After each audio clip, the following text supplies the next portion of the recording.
This is Find Your Flow, a show about navigating the complexities of life and business through the lens of curiosity. I'm your host, Angelique, and I bring together experts to deliver responsibly curated conversations and perspectives that aim to progress people and the planet.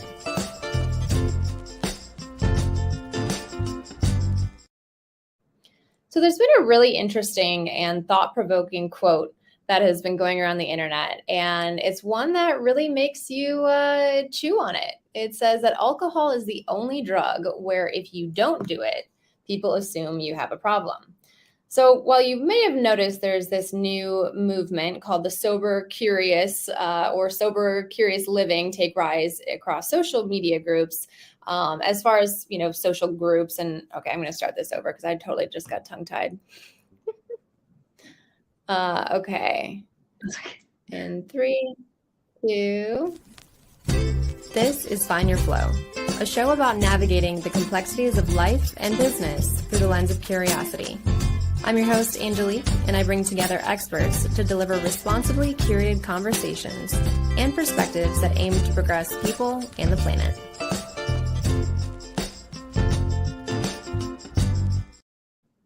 So there's an interesting quote that's been circulating that says that alcohol is the only drug where if you don't do it, people assume you have a problem.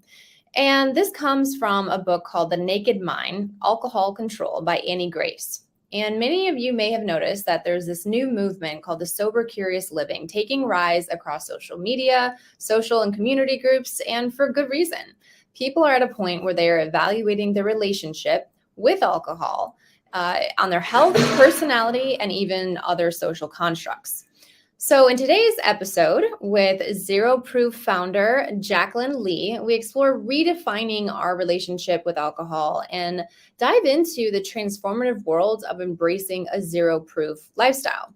So while we'll aim to explore the motivation, challenges, and triumphs of individuals who have chosen to reevaluate the relationship with alcohol, we'll also pave the way for a healthier, more mindful existence and uncover the strategies, insights, and inspiring stories that empower individuals to live their lives fully, alcohol-free, and most importantly, have fun while doing it. Hey, Jacqueline, good to have you. Hey. So would love to hear more about, what, you started Zero Proof, the Zero Proof lifestyle, the community across social media and here in Raleigh, North Carolina. What are some things that you've learned from starting this community? Well, first of all, I'll explain, Zero Proof is a social group I started in 2020, which is an interesting time to start a group like that. It was first just online, where I just provide alcohol-free events that are for anyone to attend for whatever reason. And what I've found through throwing these events is a lot of people are looking for alcohol-free events for all different reasons. It could be that they're sober. It could be that they're taking a night off from drinking, and people are genuinely, they're wanting to connect with others in a setting where there isn't drinking. Mm-hmm. They're craving that, and they are wanting to it's also, as adults, it's hard to make new friends. So they're wanting to come out and make new friends and, do that in a setting that's not like a happy hour. It does end up having also a lot of sober people. And what I love about it is it's people, if it is someone who's sober, or just doesn't drink alcohol, often it's for all kinds of different reasons, and they do all kinds of things, whether they're in recovery, maybe they do some kind of 12-step program, or maybe they've gotten into yoga and exercise, or I want anyone and everyone to come to these events, and whatever they do that helps them stop drinking, I want to hear about it, learn about it if they want to share, or I just want it to be a space where anyone is welcome, and no one's judged for whatever they do for not drinking or whatever reason they're not drinking for the evening. Yeah. Yeah. I mean, like I said at the beginning, it's wild to step back and think about how, if you say, I'm not drinking, it's well, are you pregnant? Is there something wrong? And it's just no, I feel better not doing it, and it's, when I started listening to the book that I mentioned, it was really eye-opening because it's not only everywhere you go and every restaurant that you go to, but it's also in a lot of our advertising and just culture in general. You watch movies, people are drinking, or, there's jokes around it where it's like, it's wine o'clock, it's 5 o'clock somewhere. And it makes me just question, how did we get here? Was it driven by, the industry and just like, mass production of, getting more people to buy, and it's also a product that has been around for centuries and centuries. But I think what it really boils down to is like, it does make it hard in social situations, especially if you're trying to reduce your intake, to feel, welcome. Or some people are like, yeah, but I can't imagine how I'd feel. I can't go to bars anymore. I can't go to these situations or hang out with people. So I guess in those instances, how do you handle social situations and the peer pressure not to drink? Like, what are some tips that people can think about? Well, it was definitely, for me, it was harder when I first stopped drinking, and there was a period of time where I needed to just avoid those events altogether. But now I have no problem. I can go anywhere where me and my fiance do go out to bars or go out to clubs, or, it all depends on really going into a situation. Who am I going with? And how is it somewhere I genuinely want to be, or people I genuinely want to spend time with? Because I'm not going to surround myself with people who do give me a hard time about not drinking or aren't supportive of it. My fiance does drink, but he doesn't like to drink a lot, and he actually likes joining me and having like a non-alcoholic beer or something. But also, I just want people to be their normal selves and do whatever they want when I go out around me, like whatever is normal for them. But there's all kinds of, thankfully it's non-alcoholic drinks are becoming way more widely available. So a lot of bars or restaurants will have fun mocktails, or I love non-alcoholic IPAs, and like Athletic Brewing that's probably the most common one I've seen. And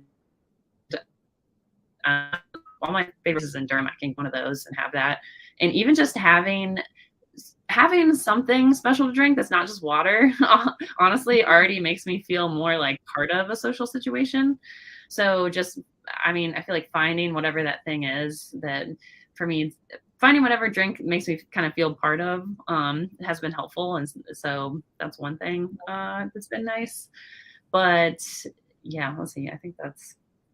And you've created so many of these events too, where you've literally, made the community feel more welcome by, just putting that label on it. Like, you don't have to worry about it. It's already zero proof. You're not going to have that pressure anyways. Yeah. And I say this and I do want to acknowledge that I understand I'm very grateful to be able to be at a state where I can choose to limit my alcohol intake. And the last few years, I'm sure, dry January is a thing, and it's something that's becoming more and more popular. And I've gone now the last 2 years, almost 4 months in total at the beginning of the year. And it is just remarkable the differences that I see in so much of my well-being, my skin, my attitude, my sleep, etc. But in those instances too, it kind of also became the social experiment for me. Like, I still want to go out and hang out with my friends. I still want to go and do these things. And I remember going to bars with friends at first. It is a struggle because it's everywhere around you. But I do emphasize having some sort of fun drink, where it was the vessel that I had my water in. Even if it was a wine glass filled with club soda, it was something where I felt as though, I was participating. But I guess the question I'm thinking about too is like, is there psychology behind kind of replacing some of these things, whether it's the vessel or these mocktails that help people feel more comfortable in these situations? Yeah, I know for me personally, even if I have club soda with lime in a wine glass, just holding something to do with my hand. It's like, I don't know, I'm just used to holding a drink. Like, I don't know, it puts me more at ease. If you are, in any situation, if you decide like, I'm not drinking tonight, people should be supportive of that and not dig and ask questions. Though if you are holding something that looks like it could be an alcoholic drink, people just aren't going to ask as much or notice or wonder. So it does make it a little bit easier. Right. If you're not wanting people to cry, like it can look like an alcoholic drink. So they just kind of assume, oh, they're drinking. But at the same time, like I'm conflicted about that because it's like, well, if anyone gives me a hard time, like that's not cool. Like it doesn't, but the thing is, most people just don't care. Like I think I used to think before I stopped drinking that a lot of people would really care, but Mhm. a lot of times they just don't even notice. Or I've noticed way more that lots of other people also aren't drinking. Or if I order something non-alcoholic, like, oh, that's a great idea. I actually would like to do that. Yeah. Yeah. Mm-hmm. Yeah, people kind of follow suit like that too. And, it kind of reminds me of this idea where we think people think about us a lot more than they actually do. And so we put more pressure on ourselves Mm-hmm. in these moments to be like, people are going to wonder why I'm carrying around water. People are going to wonder why I'm not drinking. What is the excuse that I'm going to give? And, I think that's an internal kind of battle that we sometimes face. But I remember even like when I finally got into, the flow of it, pun intended, I remember being out at a bar a few nights and being like energized just from the people, just getting so much more energy where I'm like, I can do this. Not to mention save a lot of money. I mean, for me, not drinking for 4 months, it paid for my trip to Europe. It's Yeah. like, Yeah. it's wild. But the other thing that I have noticed, and this is something about myself, is that for me, it's always been easier to set a challenge when it's tied to a certain challenge or certain dates or certain milestones, landmarks. And that being dry January, because I knew end of the year coming up, okay, January 1, done. Mm-hmm. Do you think does that make it easier for people, or like, what are some ways that, and this is my question, what are some ways that people can dive into getting started that have been most successful? I mean, from experience, I think the least intimidating way to approach it is just like, I'm going to try this for a day. Like, and just see how I feel.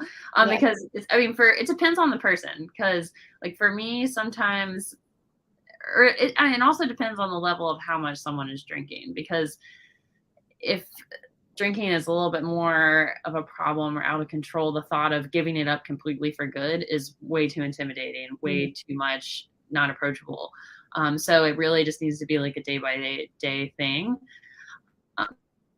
But I think set small goal could be good because I can just build. Like if you even like a week, if you're like, or you tell it, maybe if you're in a pattern of like going out and drinking a lot on the weekend, you can just say like, okay, I'm going to try this weekend. And also, if there's anything I've learned from my whole experience with stopping drinking, is trying to be easier on myself, not be so hard on myself. Like, I'm going to do this, I'm going to try this, but if it doesn't work out how I hoped, I'm not going to beat myself up about it. Like I'm just going to, and I can decide at any point to make a change again. Or if something's not working, I can redirect. Like that's definitely something I'm still working on, is I don't have to do it perfectly.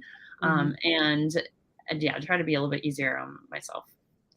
Giving yourself some grace. Yeah. It's like we make things, it's like I have this goal and it's going to change overnight. And it's like behavior change it's tough. It's tough. And when you can break it, like I love how you said that. It's just, if you can just start small, start for a day, start, introducing mocktails, during the week, introducing, something that, sets your soul on fire, that maybe is a different reward in a different way for what you might get when you were to drink. So yeah, I mean, I think that's really helpful in looking at, just start small and go easy on yourself. But at the same time too, it's amazing. Like, so I stopped drinking in March of 2020, and each year that I've stopped drinking, I feel like I've delved like deeper into learning more about myself. So it's insane. Like I definitely would encourage people. It's just incredible the things you can learn about yourself as more time goes on. Because like, I'll give an example. Like say you drink casually, or you drink and you're used to like in every social situation, if you're nervous, I'm going to have a beer to like calm down. I'm going to have a glass of wine to calm down. Yeah. Like, or just to like, social lubricant, just to like get more social with people. Well, what if like over time you didn't do that and you just worked through what was those feelings that were coming up, and you find that confidence within yourself to go out and be social. And it's insane. Like I am now, don't know, myself better, with having self-confidence and being able to navigate those situations without alcohol. Like, it's crazy the things you'll learn about yourself and really get to know about yourself, and just have, I don't know, it's really cool, long-term, what you can discover about yourself. Yeah. That's so intuitive. That's so intuitive. And so that's real. I mean, like you said, it's like finding those moments where you want to reach for something as your safety net or your, pacifier, whatever it's called. Those are the moments of growth. Those are the moments where you can ask yourself, like, why am I reaching for this? What is this about me that's bringing up that I need this or something right now? So that's awesome that you were able to get to that point and dive a little bit deeper, recognize, have that self-awareness. Because it's true. I mean, I think, at the end of the day, hard day, all right, I'm going to, have a glass of wine. And that's so common in our society because it's so readily available. I mean, it's everywhere you go at this point. When it comes to the community that you've built and, any community where, they're exploring, and even friend groups, what is the importance of having that community? How do communities aid in the support of progress in the Sober Curious movement?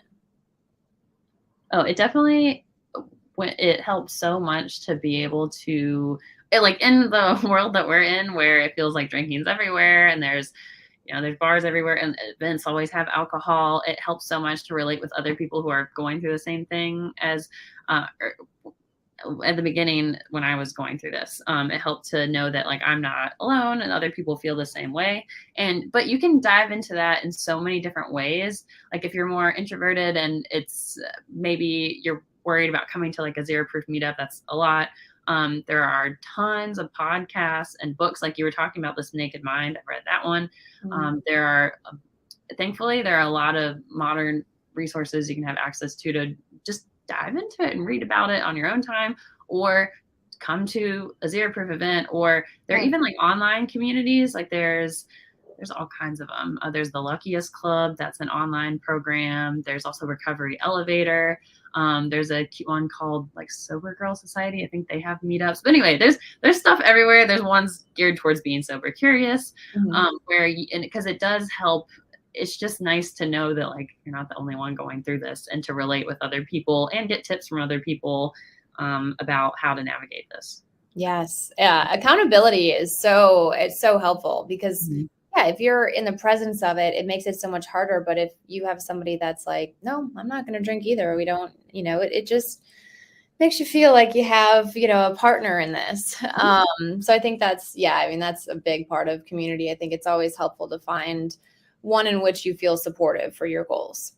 Jacqueline, how can people find you and Zero Proof? You can follow Zero Proof Raleigh on Instagram, or sign up for the Zero Proof email list by going to zeroproofraleigh.com. Those are the two best ways to stay in touch. I love it. Well, thank you so much for joining today, and appreciate everyone bearing with us through a few technical difficulties here, but I'm going to add a bunch of those recommendations for resources into the links below, as well as some of the favorite drinks that Jacqueline and I had mentioned here. So if you have any questions, definitely feel free to reach out to any of us, and look forward to connecting with you.